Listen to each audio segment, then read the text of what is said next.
Good morning, everyone. It's my great pleasure to welcome you all, both here in person and joining us online, to this special event celebrating the vital role of libraries in supporting the overall mission of the HSE.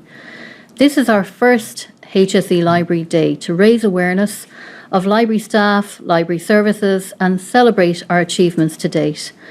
Now, there's been a slight change to the lineup of speakers, with Patrick Browne stepping in for Loretto Brogan, and he will be the second speaker joining us today. Now, I will introduce each of the speakers, who each have prepared a 10-minute presentation. Two of our speakers are joining us remotely, one from Galway and one from Sligo. If you have any questions, please use the chat function, and you can direct your chat questions to Niamh, who is monitoring and responding to the chat. After the presentations, there will be an opportunity to address any questions, and I've also prepared questions for a panel discussion, and Brendan will pose those to the speakers, and we will finish the webinar at 1 p.m. So today we gather as a community of professionals, advocates, lifelong learners, united by our belief in the power of information to transform lives and improve patient and service user outcomes. Libraries have always been much more than repositories of books. They are dynamic spaces where knowledge is discovered, shared, created, and applied. In the world of evidence-based practice, libraries serve as trusted partners, connecting people with the best available research, connecting people together from different disciplines, all in support of informed decision-making, and fostering a culture of continuous learning. As we reflect on the role of libraries in healthcare, I'd like to share 3 powerful ways that libraries directly support evidence-based practice for patients and for service users. First, libraries provide access to high-quality clinical evidence. For example, thanks to HSE Library, everyone in Ireland has free access to BMJ best practice.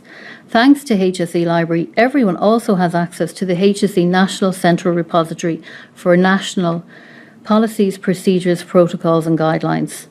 Thanks to HSE Library, everyone has access to Lenus, the HSE's research repository, which preserves the corporate memory of the HSE for future generations. Whether it's the latest research, treatment guidelines or systematic reviews, the information HSE Library provides helps healthcare professionals make informed decisions that lead to better patient outcomes. Second, our librarians support clinical decision-making by carrying out advanced literature searches. They help interpret complex data and guide staff in using evidence-based tools. Their expertise saves time and ensures that care is grounded in the best available knowledge. Third, and importantly, libraries play a critical role in combating misinformation. In an age where inaccurate or misleading health information can spread rapidly online, libraries serve as trusted sources of truth. Finally, I want to highlight the unique role played by our network of HSE hospital libraries.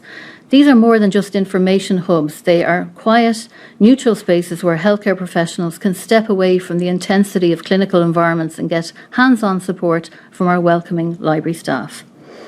I'd like to extend a special welcome to our distinguished panel of speakers whose expertise and insights will help us explore the evolving impact of libraries in this important field.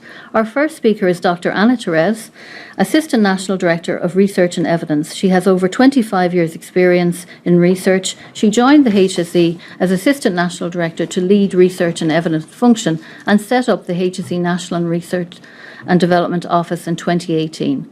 She has led several publications for the HSE, the Action Plan for Health Research, the National Framework for Governance Management Supportive Research, and the Policy for Consent in Health and Social Care Research. So I'd like to welcome you, Anna, and she's going to set the scene and talk about research in the HSE. Thank you. Thank you, Aoife. It's really a pleasure to be here today to have the opportunity to spend 10 minutes talking to you all about research in the HSE. When I think about research, for me, research is at the heart of improving patient care, informing policy, and building a learning health system in Ireland. But within the healthcare environment, there is a lot of misconceptions about what research is and isn't. So one of the first misconceptions that I noticed when I joined the HSE was that there was this notion that research was something that was done in the universities.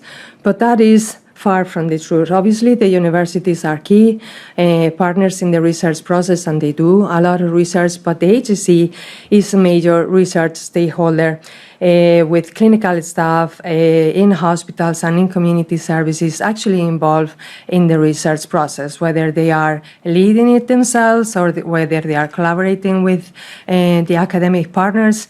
The HSC is an absolute major player in the context of health research at a national level. And you can see there in our website, there is a report about research activity in the HSC that we prepared in 2018. And even back then, it was a very active environment. So you can only imagine that today is even more. And when we talk about research, everybody think about research in their own particular patch. But when we talk about research, we talk about it in the broadest sense of the word. So in the context of health research, we talk about clinical research, which is, involved research that produces information to inform diagnosis or treatment of health and illness. We talk about health services research, which produces data and information and evidence to improve the efficiency and the effectiveness of health professionals and services. We talk about population health research, which is to produce evidence to inform how to improve the health of the population through better understanding of the ways in which social, cultural, environmental, occupational, and economic factors determine health outcomes. We talk about new technologies, so this is about new services, new products, new gadgets that inform healthcare. And also we include basic and biomedical research, which by and large that is really done in the universities. But in all of those areas of research, we have a major role to play as a health service. Another misconception that I hear a lot is that research is something, it's again nice to have, is something that doesn't really impact the day-to-day clinical work, and that really couldn't be farther from the truth, because research is essential to inform clinical guidance, to improve service delivery and patient outcomes. And there's plenty of research evidence about research in healthcare that indicates that healthcare services that have research embedded as part and parcel of everything that they do deliver better patient outcomes. For example, there is a study that actually they discovered a very important association between a decrease in mortality rates in hospital and the fact that research was fully embedded as part of their practice. And so research is specifically very important in the delivery of care in certain areas like cancer or even rare diseases as well. So this leads to having that kind of culture. Research leads to better patient outcomes, leads to better, leads to, I suppose, a culture of improvement, a culture of learning, a culture of, it's a growth mindset. And it's also very important for the staff because staff like to have avenues for professional development. There is a lot of staff that go outside of Ireland to train, they develop a career in research, and they like to come back and be able to continue with that. So it's important that we, I suppose, consider research as much more than something that people do in their spare time. Another common area of confusion is the confusion of research with other evidence-generating activities like clinical audit or standard service evaluations. And I would like to say there is many differences between these activities, but in particular, I mean, research is designed to produce knowledge that is generalizable and that can be applied in a different setting, while clinical audit or standard service evaluation that is local about your service is designed to learn about how you're doing things in comparison with certain standards or whatever. So, I mean, that's not to say that certain service evaluations would be research pieces because go beyond that kind of mindset of just the local piece, but research, I suppose, is different and it requires different governance than the other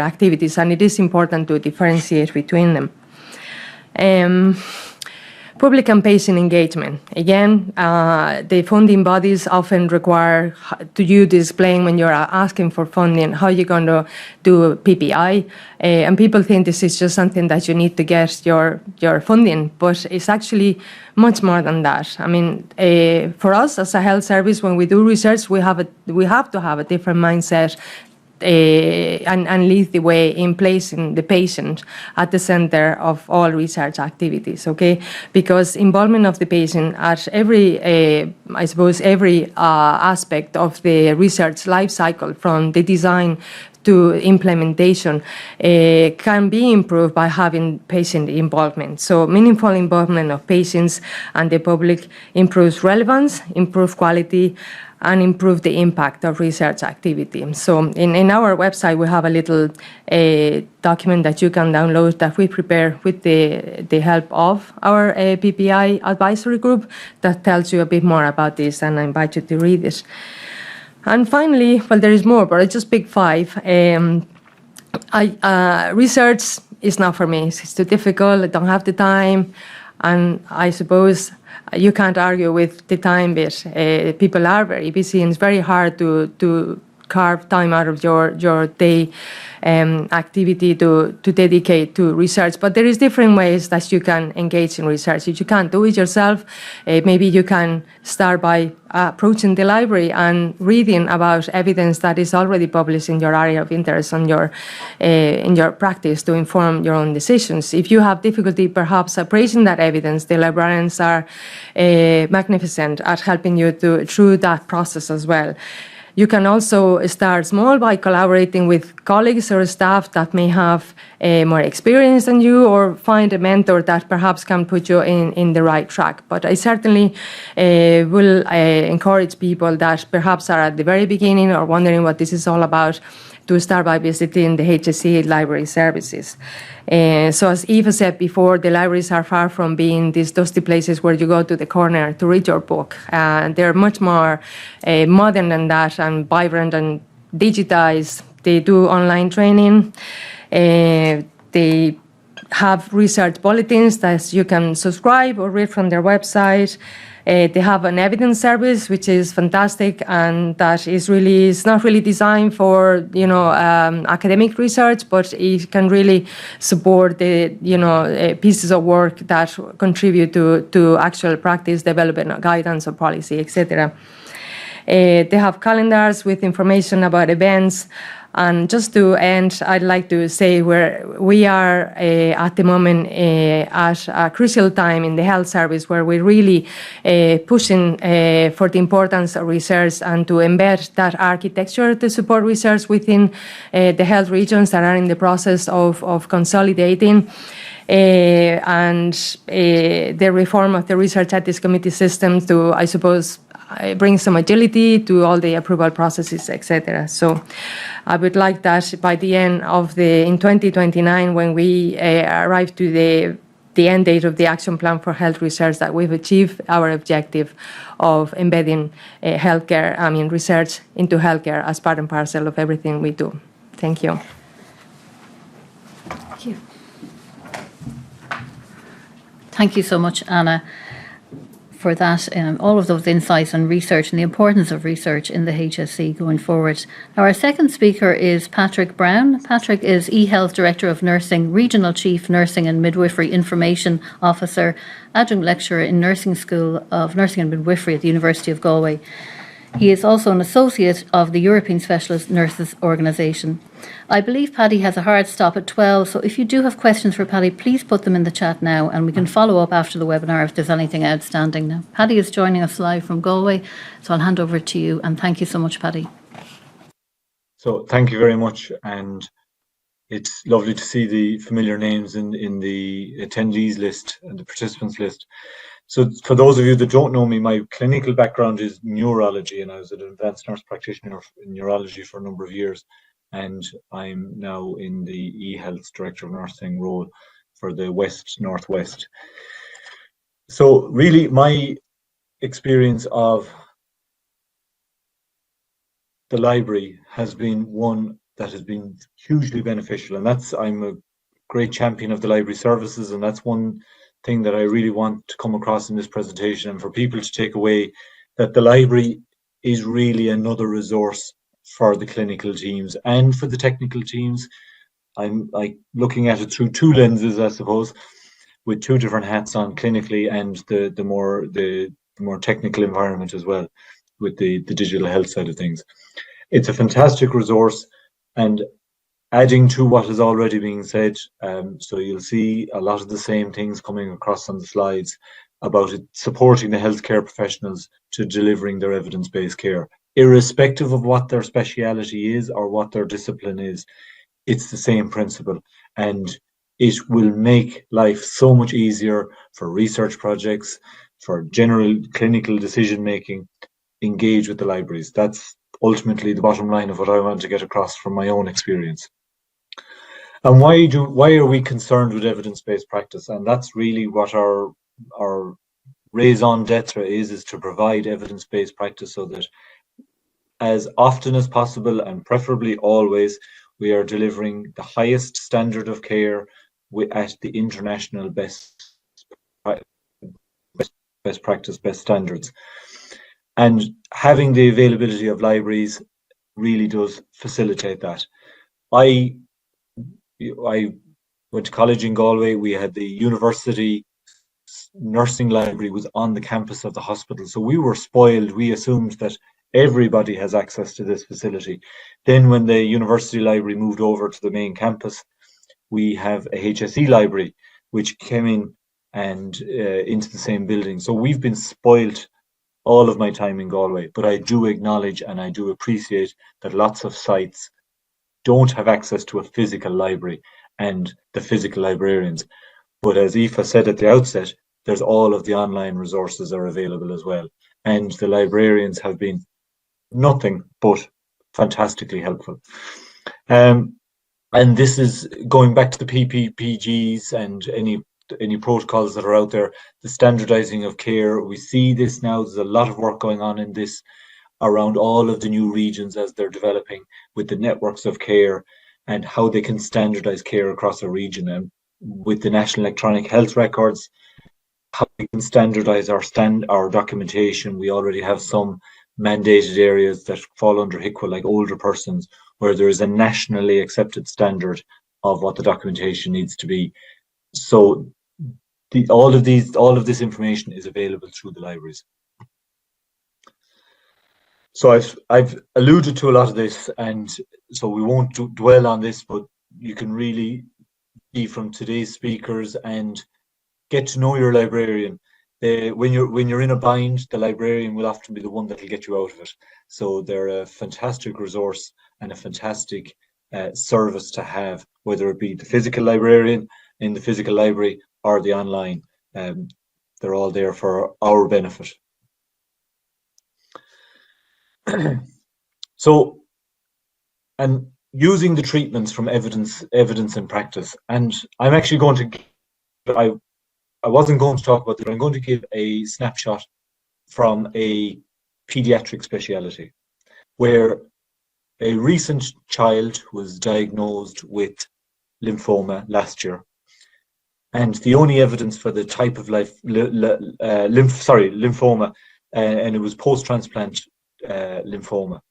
And that child was treated on the basis of case reports that were found, looking at the treatment. Now, the child had had a liver transplant, looking at the treatments that were used for heart transplants, but they were much, much more aggressive treatments.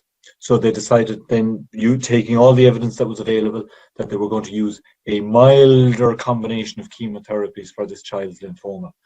The child responded amazingly well, did really, really well. And then that case was presented at the National Hematology Conferences as a new standard, that maybe we don't need to be absolutely blasting and make it all these kids and making them super sick, that there are milder options, and then the more aggressive options can be plan B rather than plan A. So by being able to find that evidence, it has now had a knock-on consequence in real time. This is all in the last 12 months, in real time of change. And it was actually probably only about this time last year, The child was diagnosed at the end of May last year, and was actually, mightn't even be 12 months. It was probably January or so that all the PET scans and everything have been done, and it is now changing practice for children. So evidence, evidence, evidence, and where we can share the evidence, where we can share the protocols, we can then facilitate, and this is what the library does, it can facilitate the standardizing of good quality care. There's no point standardizing the lesser standard. So we're always aiming for the highest quality that we can. Now, barriers to clinical uptake of evidence in practice, and this is again time constraints. It does take time to go and look, do your literature searches, but that's where the librarians are there to help. And some librarians will have the capacity to, from a time point of view, to be able to actually say, right, give me that, I'll do the literature search and I'll give you back the information, and it's up to you then to interpret it. There'll be specialist librarians who'll have specialist interest in particular topics as well. So time constraints isn't really a valid reason anymore, because we do have these resources available. Lack of awareness and training about library resources. Now, that can be an issue, and hopefully from the likes of today, and I know my colleagues in Galway are having their library day today as well. It has been widely advertised through our own internal accounts. So hopefully people that aren't, it's preaching to the converted when they're telling me about it, but it's to bring the reluctant searchers along with them. That's really where the message needs to land for those. I've already said about the navigating library. Not all sites are lucky enough to have an on-site library. Resistance to change in practice habits. If we can demonstrate what best practice should be, again, the worst sentence in any organization is, but we've always done it this way. That does not serve patient safety or organizational safety or organizational efficiency, whatever your discipline is within the organization. It doesn't serve its best interests unless we always have a questioning mind as to what should or should we not be doing. And I have never come across, some people talk about limited organizational support. If we're acting in the best interests of the organization and the patient, I have never seen, I'm 26 years in the HSE now, and I've never seen somebody saying, no, you're not to do that. Don't go down that road. Don't search for that information. They may not be willing to do it themselves because of, again, going back to old habits die hard. But if we're pushing the boundaries for the right reasons and in the right way, I have never seen it being an issue. To improve uptake in evidence and practice, and again, this is where we have our relationship with the libraries, the training sessions, the workshops, teaching people who may not have had research experience and exposures to significant literature searching. And again, the people who are working in the research environment or active in a clinical environment, but active researchers, how to do this is their bread and butter, and they know this very well. But then there's a large body of our workforce who aren't actively engaged in research, but would need the skills. And it might be just for projects that they're doing themselves, or it might be for college courses, especially when they come to do their master's thesis and things like that, where they have to do their dissertation, and suddenly there's, oh God, where am I going to find this, all of this information? So there is the helping hand there to get them across the line sometimes. Sometimes it can be pulling and pushing, but they'll get there eventually. Peer champions, evidence champions in teams. So this is where we see the benefits of, even at a team level, the journal clubs, the weekly MDT sessions where somebody presents research papers, things like this. These all feed back into that, and being knowledge aware, research aware, what is the new evidence out there, and not being overly blinkered by our own. So whether it be nursing and midwifery, that I'm not blinkered to, well, there's actually very relevant information in the world of physio that I might need to know about, or coming from the world of psychology that I might need to know about. So it's to remove the blinkers as well, and that's really where, when we have MDT learning and the interprofessional learning, which they're trying to build into curriculums, it really does help break that down. Now, it is difficult for libraries to measure what the use is, and if we can't measure it, it's very hard to manage it. So there are some metrics that you can see here that can be used, but again, going back to what Aoife said at the very start about the Linus repository, all of our research, and I'll have to put my own hand up, and I'm probably guilty of this, I don't know of my research, I don't know what's in that repository. I should look it up. But the more of the active researchers' work that is being deposited into the likes of that repository, the better, and the organizational knowledge that goes with that. Because we all have professional responsibilities to our respective professions to bring on the next generation. And so that we leave the place better educated, better equipped, and more knowledgeable than it was when we came into it. So really, I think there's various ways of measuring it, but it is a difficult one because it's not always that tangible. So for future directions, the library in the pocket is the convenience that goes with it. I think and I'm going to move from HSE libraries to our standard county council libraries. As an entity, they are absolutely amazing in that we have all of this information in our communities. There's the borrow box. I know my own kids love it. And as we're going along in the car, all the audiobooks, you can get the newspapers, you can get everything, and it's all free. It is, as an entity, libraries, whether they be HSE or our cousins in the county council libraries, it's a fantastic resource for the nation. And it would be a crying shame if it ever got withdrawn or rationalized in cutbacks. There's where we've often seen benefit as well is where there's links to the resources directly embedded into electronic health records, where it brings you straight into, it might be Meds Info, or it could be the PPG repository.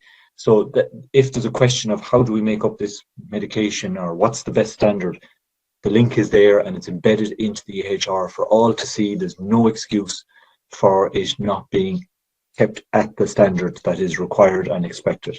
Thanks so much, Paddy. We might need to just wrap you up there if you don't mind. Yeah, that's the last slide anyway, so you have it all there. And if there's any questions, I'm more than happy. And I'm very sorry that I have to run at 12. No, we really appreciate your time and your kind words about library services. Thank you so much. Not at all, and enjoy the rest of the day and go forth and conquer. Thank you. All right, bye-bye. Thanks, Paddy. Our next speaker is Leen, who is Area Library Manager for the regions Dublin and South East and HSE South West. Brendan has over 25 years' experience working in HSE Library, with extensive projects completed under his leadership, including refurbishment of several HSE libraries in the South. Brendan is a passionate advocate of evidence-based practice and has produced several summaries of evidence for large HSE programmes. Brendan, you're really welcome, and his talk is about evidence in HSE Library. Thank you.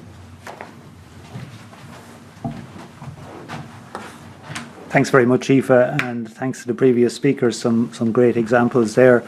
I'm here to talk about case studies in evidence impacting health services directly through our evidence service. And first of all, just to acknowledge my colleague Siobhan McCarthy, who's operational lead of our evidence team. I act as strategic lead, but also the 14 health librarians right around the country who provide literature searches and evidence summaries to support particularly questions relating to patient care, service design and quality improvement, national clinical guidelines, and formal health research projects such as systematic reviews and clinical trials. It's a unique human resource really within the country, not just within the organisation, with high-level expertise in health information management and literature searching.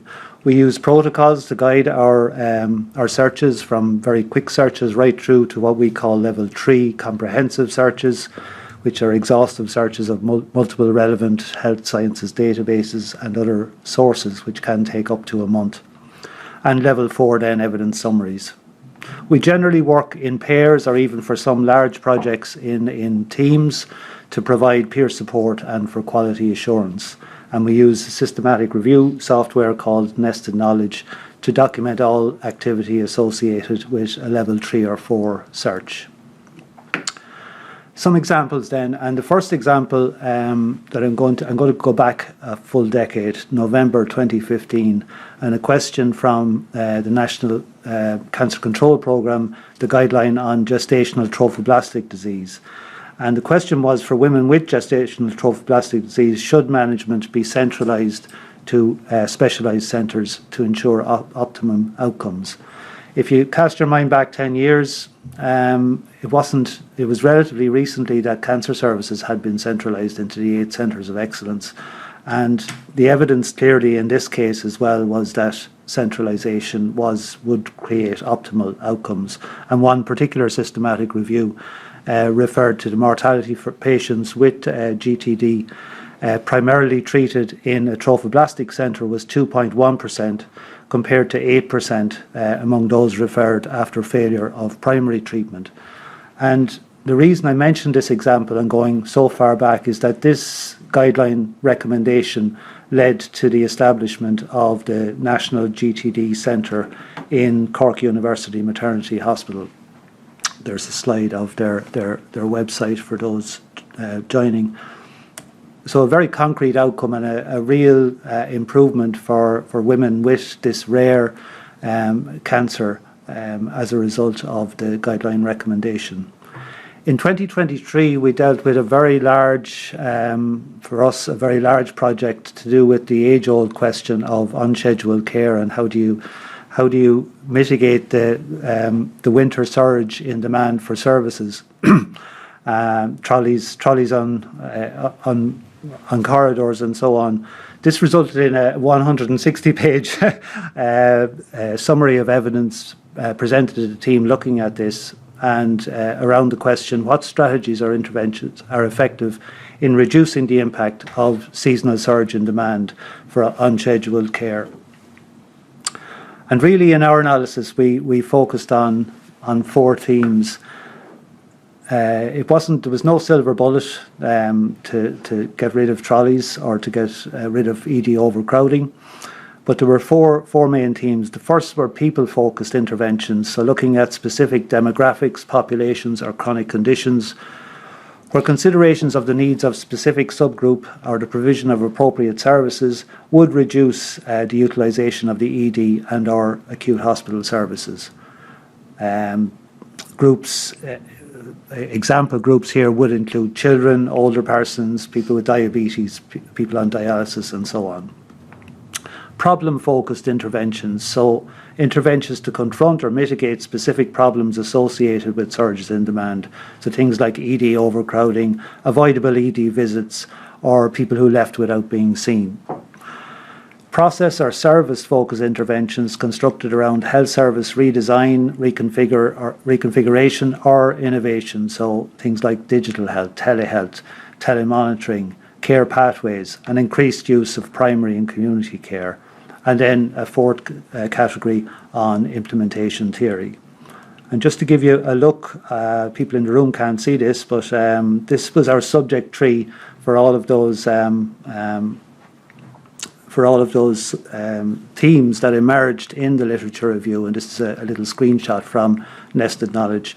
You don't have to read it, but we worked from this backwards, from the individual papers and the subjects that we gathered to create the summary. And what's the output of all of this? Well, all of these recommendations are now feeding into the HSE Urgent and Emergency Care Plan. If you look back at last year's plan, this is a multi-year strategy now with multi-annual funding, and these interventions are now feeding into the attempts to tackle over a longer term this recurring crisis. This is an important question which came our way a couple of years ago, and it's a result of a group who are looking at recommendations from the Justice Clarke report into the tragic death of Aoife Johnson at University Hospital Limerick, and the question of whether antibiotics should be administered in cases of suspected sepsis. in pre-hospital settings, so in primary care and pre-hospital care. What we found was that the majority of sepsis is community acquired, and the ED and primary care are important targets to improve recognition and early management, and a substantial reduction in the burden of sepsis-related disease requires action across the entire healthcare spectrum, not just in the ED. We found that pre-arrival notification to the ED of suspected cases of sepsis, so pre-hospital sepsis alerts by emergency services personnel, reduced the time to sepsis core measures and improved clinical outcomes. And lastly, we found that training provided to emergency services personnel in the recognition of sepsis improved early recognition and care in the whole acute care chain. However, giving antibiotics in the ambulance did not lead to improved survival, regardless of illness severity. There was a lack of high-quality evidence for a one-size-fits-all approach, and rather, the principle of individualised dosing should replace the principle of standard dosing. Re-evaluation of duration and appropriateness of treatment at regular intervals, and then de-escalation and shortened course of antimicrobials must be considered for most patients, except in exceptional circumstances. Just 4 very quick slides to finish. This is a large survey which we conducted among library users on how they use information in delivering patient care. And I'm not going to go through all of the figures here, but this was an important question. Within the past 12 months, did any of the following change in a positive way as a result of the information found or provided by the library service? So either found on their own or through engagement with the evidence service. And these are the types of improvements that people reported back to us, that they more accurate and timely diagnosis, fewer or more appropriate diagnostic tests, more appropriate drugs prescribed, length of stay reduced, the quality and safety of patient care improved. A whopping 74% reported back on that. And again, perhaps unsurprisingly, better quality information provided to patients that informed shared decision-making conversations. And on the flip side of the coin, the second slide, negative outcomes avoided as a result of using the information from the library. So things that were avoided are things like hospital admissions or readmissions, misdiagnosis, patient misunderstanding of the disease, additional tests or procedures, adverse events, and adverse drug reactions. And just to finish, a couple of current projects that we're involved with. This is an important one, I think. What is the evidence regarding best practice in the provision of health services for individuals with ME or chronic fatigue syndrome? In the words of Siobhan Nivreen, we're currently working on the first Irish national clinical guideline for people with ME and CFS. And in the words of Siobhan, this clinical guideline represents a critical opportunity to address the long-standing gaps in care for people living with ME. By listening to the community and grounding our approach in both experience and best evidence, we aim to deliver care that is compassionate, informed, and responsive to needs. And finally, I know I'm very tight for time, so very briefly, there's a webinar at 1 o'clock today on a really fantastic initiative, the peer-to-peer support for cancer survivors within the HSE. We did the literature search for this back in 2023. The programme is called For Survivors by Survivors, and it's an initiative, it's a pilot peer support service for HSE staff who have cancer diagnosis, offering one-to-one listening, emotional support and signposting, and it's provided in collaboration with the Mary Keating Foundation. They're just some examples of the types of questions we field, and I suppose more importantly, the types of outputs and impacts on patient care. Thanks very much. Thank you very much, Brendan. Some really real-life impacts, positive outcomes for patients and service users through the use of HSE Library and our evidence service. I'm now going to introduce you to Deirdre, who is the National Health and Social Care Professional Innovation Fellow, and she is part of the HSC Spark Innovation Programme. So Deirdre Bradley is going to tell us about a really innovative and exciting project that luckily HSC Library were involved in, and it's called Babytalk. Thank you, Deirdre. Thank you, Aoife, for the introduction. So I'm here today to talk about Babytalk, and as Aoife mentioned, Babytalk would not be possible without the HSC librarians. The opportunity to talk about this today and to celebrate the librarians involved in this project was too good an opportunity to pass up on. So firstly, a big thank you to all librarians involved in the project. So Babytalk is a quality improvement initiative that first started in Our Lady of Lourdes Hospital in Drogheda. A chance meeting of myself with a researcher in the University of Stanford, Melissa Scala, brought the research together on the Frontline from America to Ireland, looking at the provision of communication in neonatal units. Babytalk looked at this in an Irish context to see what was the environment like for our babies who are often in the neonatal unit for up to 4 to 5 months because of prematurity and ill health. Bringing together Melissa's research in the University of Stanford, I met with our HSC librarian, Ruth O'Rourke, assisted by Natasha Smith in Drogheda, who, as several speakers have mentioned today, really brought the project and the process to life. As a clinician, having the support of the library was absolutely key to embed the evidence from internationally in an Irish context to make sure we were looking at all cohorts of evidence and not missing any key components if we were to implement this on an Irish scale and complete our clinical audit. So the 3 strands with Babytalk are speak to your baby, read to your baby, and sing to your baby. Now, naturally, the read to your baby is probably the one that sparked the interest of most librarians here today. But what's become really apparent as we've moved along is that librarians know a lot more than reading to babies. And I would hazard a guess that we've several librarians watching today who could absolutely take up a remit as a speech and language therapist and perhaps a music therapist as well. So in terms of the research base, we know that speaking, reading, and singing will improve neurodevelopmental outcomes for babies. So a really key component in ensuring long-term health outcomes for these babies. It also improves cardiorespiratory stability, meaning many of our babies wean quicker off oxygen and move towards the important milestone of getting home from hospital. Also really important is looking at the opportunity for family bonding, which we'll come to in a second, but this cannot be overlooked in a family-centred context. And again, our librarians involved in this project would say they feel they are key team members in supporting families in this difficult journey, something which I would absolutely advocate and see librarians as a key MDT player on the ward. In terms of how the library has been integral on the day-to-day, so as I mentioned, reviewing the evidence base has been key. I would also mention the co-design of the project. This has been absolutely crucial. The design skills available in our libraries are huge, from maker labs, people who are a dab hand on Canva, leaflets, brochures, moving into recording videos. The skills of our librarians have been immense, and really without it, us as clinicians couldn't have designed this project. Our families would also say having the co-design of a librarian has been crucial and really nice to have somebody outside of the generic clinical space to assist. And then the implementation on the ground. So obviously a key component of this has been appropriate books, texts and materials for our neonatal population, and our librarians, Ruth and Natasha, have been key in ensuring that appropriate materials are used. So in terms of the evidence base, I won't linger on this now in the interest of time, but there are huge evidence in terms of the literature review came forward, which meant that this was a key cornerstone project for the neonatal unit in Our Lady of Lourdes Hospital and more recently on a national scale.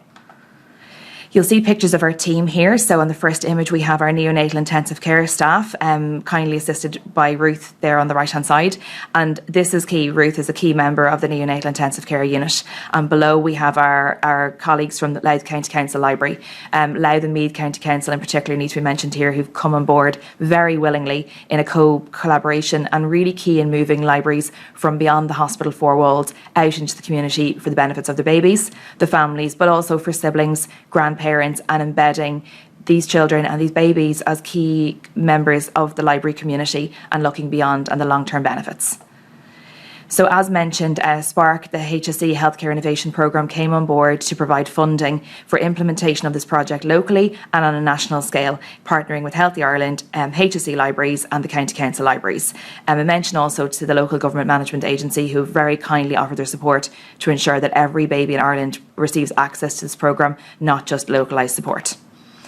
We also had a look at the environment for these babies once the project was implemented, and what was a really interesting finding was the parents spent longer tending to their babies and bonding with them when books, music and speech input was provided, which is another key finding as parents, as leaders in their own baby's care. We have some really lovely parent questionnaires which mention the libraries and the role of the libraries in implementing this for their babies.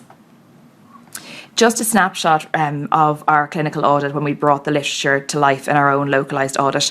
Very disappointingly, before we began implementation, we were at 0%, no evidence of babies being read to by their parents, no evidence of babies being sung to, so a very quiet musical environment, and only 12% of babies were spoken to directly by their parents during their visits, which we knew we were starting from a really poor baseline. We spoke to our parents around this. They talked about things like incubators as barriers, feeling they had to be quiet, the babies were too sick, that it was awkward. And Ruth and the other librarians came on board to look at this problem and co-design our solution, which brought us to some of our materials.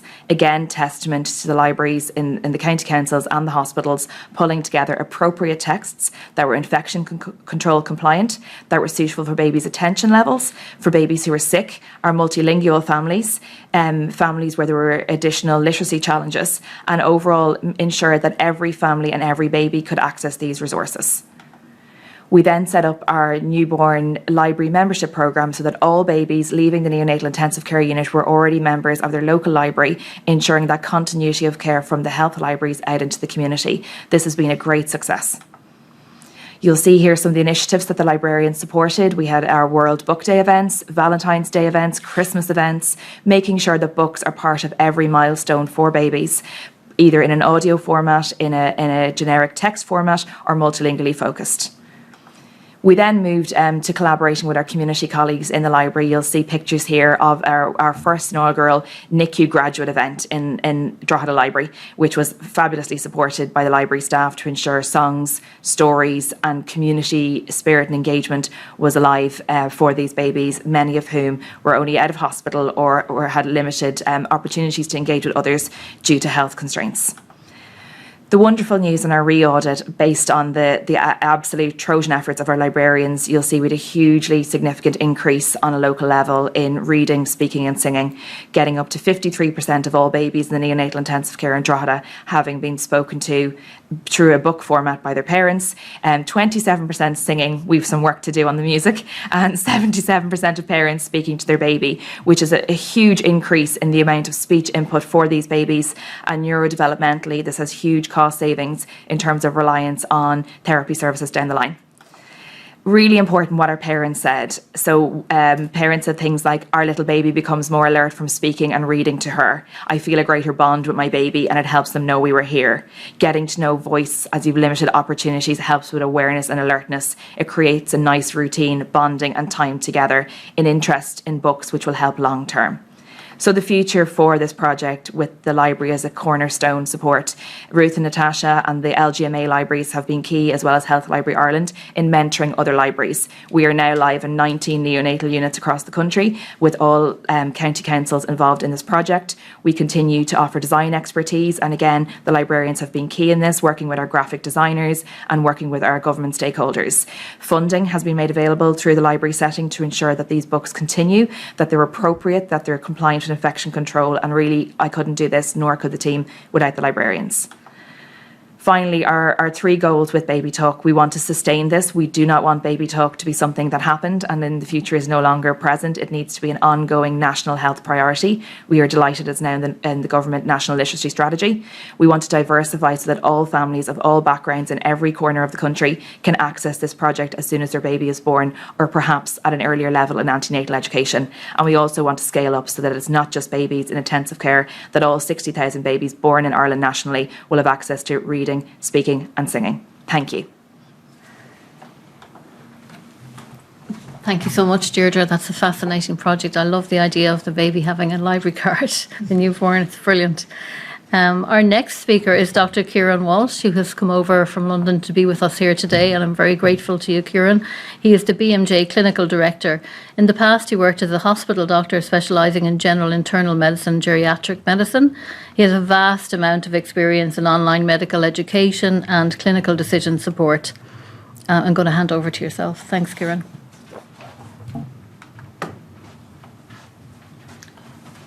Thanks very much, Aoife, and thank you very much to HSE for the invite. Kieran Walsh is my name. I'm Clinical Director at BMJ.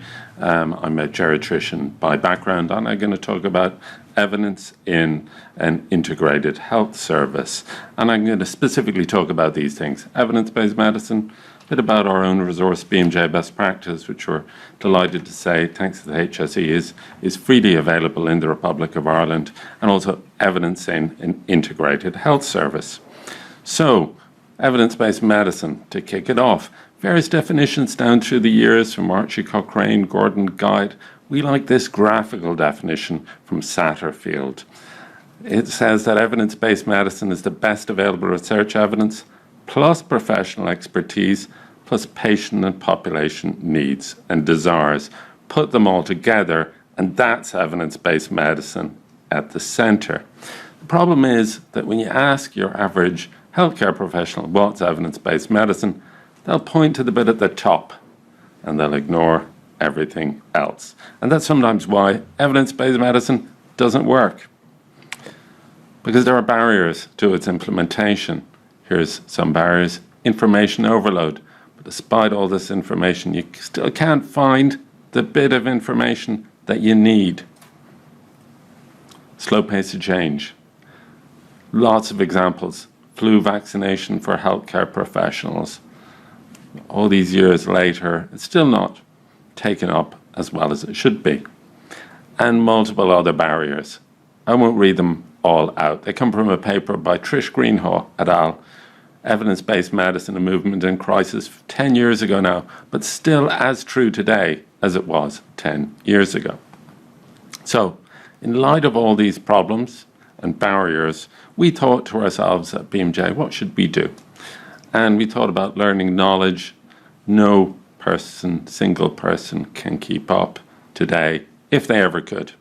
So what's the future? We think about core knowledge, knowledge searching skills, and having continuous access to point-of-care clinical decision support resources on any tool, and also the ability to integrate it. And that's what kind of led to the thinking behind BMJ Best Practice, which is a clinical decision support tool, point-of-care, evidence-based guidance for diagnosis, treatment, and management, and can work in lots of different settings. The idea is it's a knowledge resource that will answer your clinical questions. You won't just get any answer, you should get an answer that's focused on what's important to you, which are these things here. Reliable answers, comprehensive answers, step-by-step, practical that you can put into practice to drive quality improvement, comorbidities. Practical answers quickly. How quickly? In seconds on any device. So I know I'm racing through things, but happy to share the slides, or happy to share any of the citations or references that the slides are based on. And I'll put my email address at the very end.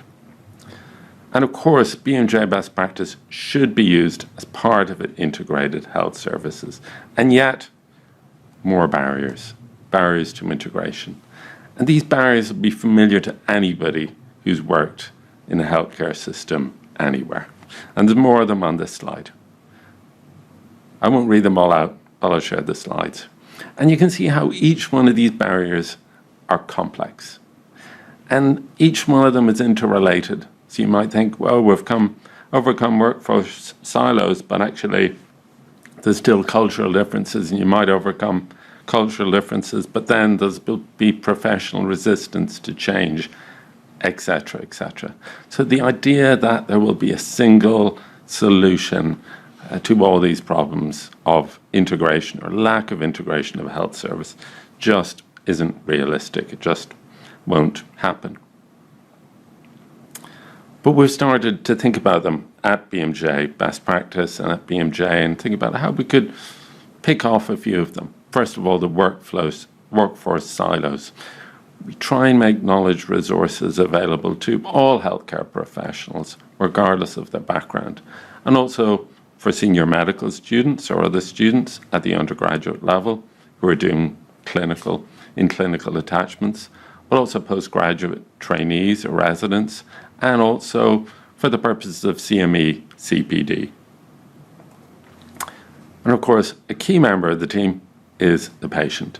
So we have patient information resources, digital, can be emailed, texted to the patient, aimed at a reading age of 11 or 12, which everybody thinks is too low, but it's actually probably too high. We'd like to get it lower. And the idea is that doctors and other healthcare professionals and patients are then singing from the same hymn sheet. And indeed, integration at multiple levels so that if you look at a knowledge resource, you can just get the answer at the point of care really quickly in seconds and off you go. But you can drill down and see the reference, see the grading, see the Cochrane review that it's based on. Integration is key at an electronic or digital or EHR, electronic healthcare record. And we think the future of knowledge is chunking up, make it semi-structured. Tag and code to ICD-10, SNOMED CT. Make HL7 info button compatible. And we've done lots of these things already. And also we're working towards the FHIR standard, which means in essence that you can integrate BMJ, best practice or other resources into the electronic healthcare record, so get directly to the information that you need. And you can do that at multiple levels, from simple linking through to search widget, through the full HL7 API integration. And that's kind of currently where we are, but we'll probably continue along those lines for the future. Of course, if you go to any health service with new ideas, people will say, we don't do things like that here, because they've got their own organizational guidance. And we're a provider of international knowledge and lots of different resources internationally. And so how do we overcome that? Well, we've built functionality so that the organizational guidance can sit alongside the international best practice guidance. And it's a bit of a compromise, but actually it's a compromise that does work. Comorbidities. Health services and knowledge resources are built on the assumption that patients have one condition, but 1/3 of adults have 2 or more conditions. So we built a resource, the Comorbidities Manager, onto BMJ Best Practice that will help with the management of patients with multiple conditions. And that's been a key advance for us. Of course, we want to integrate BMJ Best Practice into quality improvement projects, and we're delighted to say a growing number of people in the UK and elsewhere have used BMJ Best Practice as part of their QI project. This is one example with many more. We're happy to share them. We want to integrate BMJ Best Practice into curricula. Lots of institutions have done that at undergraduate and postgraduate level, but also into CME, CPD as well. And when you register and log in, it'll automatically track you. Lots of innovations, but no matter the innovation, we try and remain true to our values, which are here: independent content, transparency, evidence-based, and patient-centered. And also we try and think about our users and our institutions. So all these ideas that I've spoken about aren't things that we dreamt up in Tavistock Square in central London. They come from people like yourselves who are listening. So if you have ideas, please do get in touch. We think that integration ultimately should be about providing knowledge that will help with the right care, the right place, at the right time. Thank you very much for listening. I'll put my email address here. I'm going to pause here for a second in case anybody wants to take a screen grab and take the email address. But please do email me. We're really, really happy to answer questions in the Q&A here. But also if you have further questions, please do get in touch via email. Thank you very much indeed. Thank you very much, Kieran, for that. Now, our last speaker today is my colleague Helen Clark. Helen is joining us live from a meeting pod in the library in Sligo University Hospital. Helen is the manager at the library there. She has extensive experience working as a librarian in the HSE and broad experience of working in different types of libraries before that. Helen is going to talk to us about a day in the life of a HSE library. So welcome, Helen. So I was asked just to talk a little bit about how it comes down to the coalface. What does the provision of evidence and the support for research look like in the day-to-day runnings of a hospital library? And I would just say that in a hospital library, no 2 days are the same. We never know who is going to walk through the door, who is going to ring us, who's going to email us and ask for our help. And you can come in with a plan for the day and it goes out of the window because somebody else needs something urgently. But that's what makes the job so interesting and challenging at the same time. So just a little bit about me. How did I get here? I was educated and trained in the UK and I'm a member of CILIP, which is the UK Chartered Institute of Library and Information Professionals. And I was so interested in Deirdre's talk because I started my career as a children's librarian. I moved from there to a school librarian and then as working for the school's library service in Hertfordshire, and nursery schools were my part of my patch. And I continue to be so passionate about the role of books from babyhood onwards. Both of my little boys, who are now big boys, had babies from almost the day they were born, had books from almost the day they were born. And I now have a granddaughter and she's had books since the day she was born. So I was so interested to hear that, Deirdre, because it's just so important and so great to hear. And I still miss the children's books in my day-to-day work, but very much enjoy what I do now. So I've actually been in Sligo since 1998, relocated to Ireland in April and started work here in September 1998.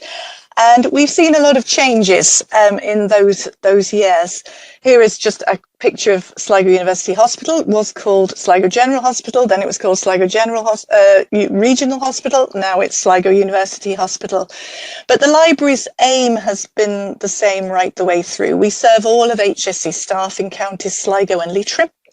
Most of our in-person users are based in the hospital, but we have many people who use us remotely, and that's become easier. You know, things like Teams video calls have made it easier for us to support people with, for instance, a literature search. We can do that online with them wherever they are.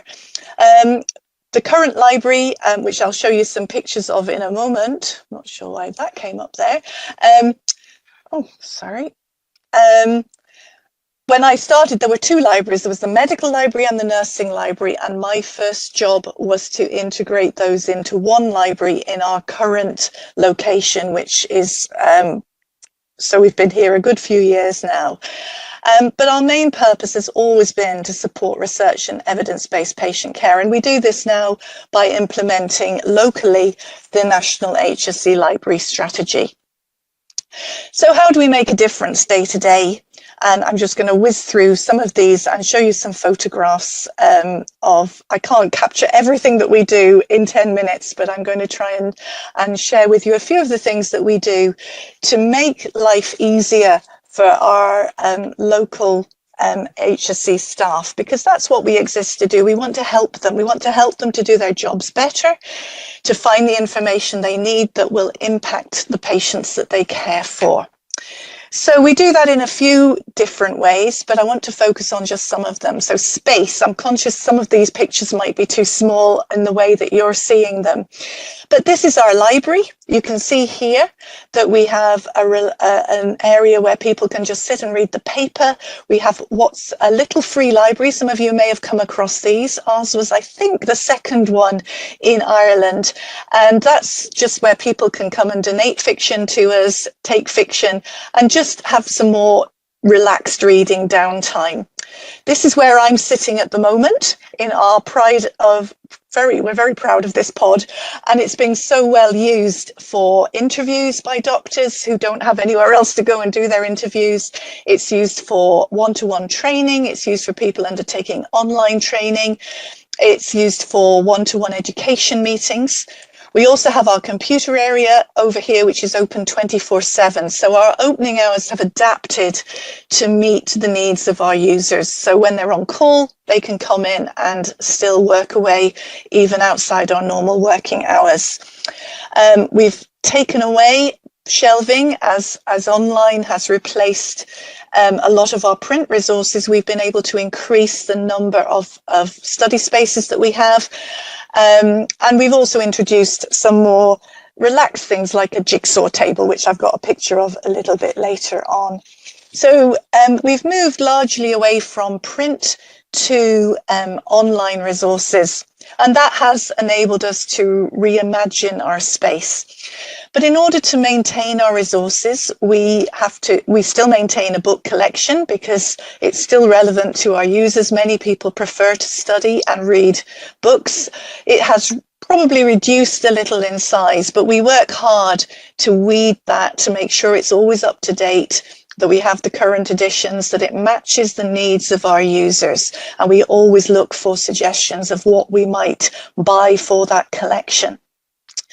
We also work very hard to promote our online resources, to make people aware of what evidence there is out there that will help them. We have a health and wellness collection, which is very much aimed at supporting the mental well-being of our staff. And we also provide services nationally, but we service them locally here. Because no library can supply everything. So we have an interlibrary loan service where we are able to obtain articles for people that are not in our collection. We provide the newspapers, we have a staff publications notice board, and we promote the current awareness bulletins that other colleagues around the country prepare. So there's a lot of work goes into maintaining our resources, but even more work goes into supporting people in using them. And this is where life becomes so interesting and where every day is a learning day. So we attend induction events. And in case you're wondering what this is, this is me at the NCHD induction, learning how to insert a nasal gastric tube. So I've never done that before, and I'll probably never do it again, but it was very interesting to see how that's done. So having introduced them to the library, I was introduced to some of what our doctors learned there. So we help people in person, by telephone, on MS Teams video calls. However they need our help, we try and provide it. Brendan's talked about the evidence service, and I'm part of the evidence team that undertakes those searches that come in nationally.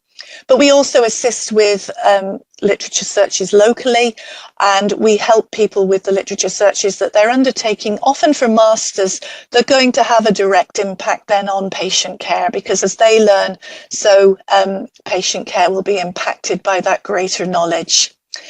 We also spend time reaching out to community-based staff who are not always aware of what we can offer them, and there's a lot of work to be done there.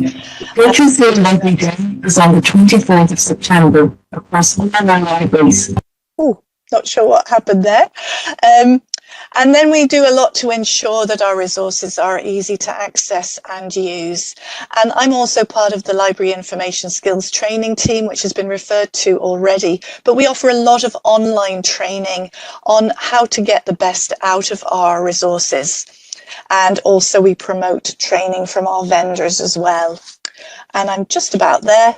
So in order to do our job, we have to maintain and develop our own skills. So again, we spend time attending webinars. Librarians are brilliant and generous at sharing knowledge. There are so many free webinars from groups in Ireland, from groups in the UK that we can attend for free, and we're just learning and sharing knowledge all the time. That helps us to grow and develop. Obviously, AI is big at the moment, so a lot of us are attending any webinars we can see on that and how they will influence us going forward. And we also have to do our mandatory training as well. So a lot of time, or as much time as we can give, is spent on making sure that our own skills and knowledge are up to date. And a big part of that is peer support. So we peer review each other's search strategies when we're doing evidence searches. We share in things like the Health Science Libraries group in Ireland. They have buddy groups where, again, we share about searching and database searching. So librarians are really, really generous in sharing knowledge. And every day is a learning day. And just to finish, our main concern is that our library is for everyone. We've always aimed to make sure that everyone who works in the hospital, everyone who works in community, know that this library is for them. It's not just for our doctors, it's not just for our nurses, it's for everyone. It is a place of safety. It's a place where people can come and relax as well as study. We contribute to other hospital teams, so to show that we are an integral part of the hospital community. And I've just put up a few pictures of some of our more fun events. So a few years ago, we did a Christmas tree festival, and we had about 38 trees, I think, from different departments.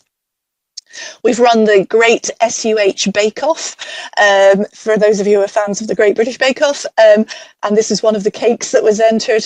And we have 2 delighted doctors who finished our jigsaw here. They were so thrilled. So we do an awful lot to make sure that our place in the hospital is there and that people know that they can come, and we will help them in every way we can. If we can't, we'll find somebody who can. So that's a very quick snapshot of our life in our day, a day in the life of our hospital library. And very, very fast, but it just gives you an idea of what we do. Thank you so much, Helen, and thank you for all the work you do over so many years in Sligo. I'm going to hand us back now to Brendan, who's going to have time, about 15 minutes I think we've left for a couple of panel questions. Thanks, Brendan. We had hoped to have 25 minutes, but we have 15. I could talk for 2 hours on this, but so someone hit me over the head when we're out of time. The panelists have 4 questions in front of them, and again, in the interest of time, I'm going to combine the first 2. How can healthcare organisations create a culture that prioritises evidence-based practice? And on the flip side, what challenges do healthcare professionals face in implementing a culture of evidence-based practice in the organisation? And based on your presentation, I'm going to direct that question first to Kieran, and then we'll open it up. Thanks very much, Brendan. I think to take the first part of the question first, the culture, I think too often we think about evidence-based medicine as separate to the rest of medicine. We think it as an academic activity, and we've got to stop thinking it like that and think about how we can bring patients into it, how we can apply evidence-based medicine, how we can bring professional expertise into it. And I think that's one of the big cultural things we need to overcome. And I think that just the idea of thinking about evidence-based medicine and then thinking about application of evidence-based medicine as separate activities is another problem. The application of evidence-based medicine is a core part of evidence-based medicine. We shouldn't think of them as separate. I just have one challenge, which is access.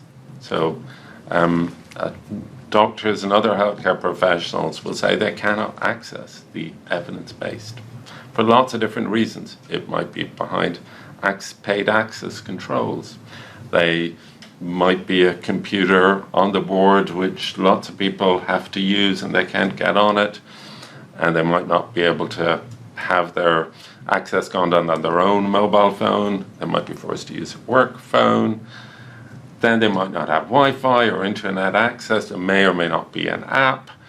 Can it be integrated as well? So all these, it's one thing to have the evidence, but if you can't access the evidence, you won't be able to implement it. So I think access is one key challenge. Thanks, Kieran. Anna, I might turn to you on that same question. Sure. I think leadership has a huge role to play in embedding the changing the culture and leading from the front. And for example, creating spaces that are safe for staff to challenge current practices and look for new solutions, looking out there for what is the practice now, as opposed to just doing this, as Paddy said, just because we've always done it this way.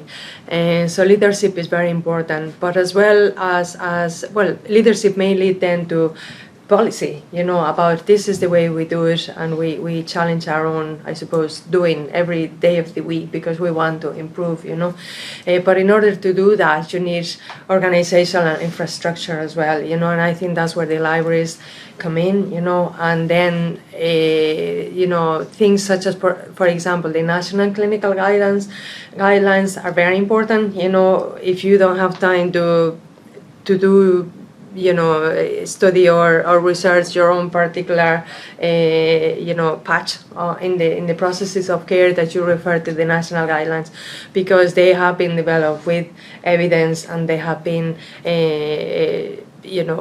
praised and other things are considered in the development of those guidelines. So all those three things are really important, I think. Thanks, Anna. And Deirdre, your thoughts on that? So I would say visibility. So I think it's absolutely key that librarians are visible, and that as a hospital and community culture we incorporate that visibility. So when we're inducting staff and we're bringing them around and showing them canteens, we're showing people where to find things. Why are we not showing them the library? Why are we not introducing them to librarians? And actually bringing librarians, I think, from the library into the clinical setting as a core member of the team. When people get exposure to the library service and the fantastic work, they keep coming back. It's just that initial hook, and events like today opening the doors, that visibility is key. But I think as a hospital community and in primary care and in community settings, that visibility is missing, and until we start introducing our librarians as key MDT members, it's going to be difficult to preach to the non-converted, should I say, and get people through the doors. So that, I feel, should be a key goal for hospitals. Yeah, it's actually something I completely agree with your description. Two great descriptions today. One was as librarians, as members of the MDT. We have a specialist set of skills, and it's completely relevant to the MDT. And the second was Paddy's description of the physical librarian, which I think is phrase of the day. I've heard of physical libraries before, but from today I'm going to take away physical librarians is the phrase of the day as well. Just moving on to a second question, and quite a long question here. I'm going to ask you to focus on the last part of it, which is to do around how we can combat healthcare misinformation and disinformation. I just reacted in horror yesterday as President Trump was pronouncing on Tylenol and autism, and how do we combat that? Anna, I might throw that question to you first. Yeah, I think when you have leaders of countries speaking like that, you wonder how it's very hard, because people in those positions have a lot of influence, but I think that's where creating, I suppose, a relationship of trust with the public, where, for example, they know that the HSC and the information that is in the libraries in the HSC is where they go for information that they can definitely trust. When in doubt, obviously, just go to your trusted source of information, but it's very, very challenging. And I think there should be policies, national policies, international policies even, about such. Yeah. Deirdre, any reactions to that? A really interesting one, and for me as a clinician working with families and children, absolute horror. I think we need to lean into social media a little, and I find working with parents, working with young families, that's where people get their information. And I think as a HSC we need to use our communication channels in that social media format, obviously in a controlled manner, but we do have influencers who we can use for good. And I'd often say to parents, where did you hear about that? And they'll repeat the same kind of doctors' names that they follow on Instagram. Same paediatricians, same neonatologists. So we need to work with those stakeholders to get the information channels out there around evidence that's there, and not see it as evidence within the four walls. It needs to be out there. And as we have HSC communication channels, I think we could lean into them more. And I think as society, that's where information is going. And for example, Babytalk, we're starting on YouTube. It's our next stage. So I think if we don't lean into it, we will miss the boat, and people will get misinformation from other sources. Yeah, thank you. Kieran? Yeah, just very briefly, I think that most members of the public still have a good degree of trust in healthcare professionals, and I think when they see healthcare professionals should take that opportunity of sharing evidence-based information with them, or maybe going through some of that information with them and talking them through it, or asking them why they believe something that might not be the case, or why they're reluctant to take evidence-based treatments, and tackling that on a person-by-person basis. Like, one example is that if a doctor says to a patient, smoking is bad for you, you should probably give up. That's an intervention that's been proven to work. It sounds bizarre. Everybody knows that, but somehow a healthcare professional saying that directly to the patient works a little bit. So I think things like that. Thanks, Kieran.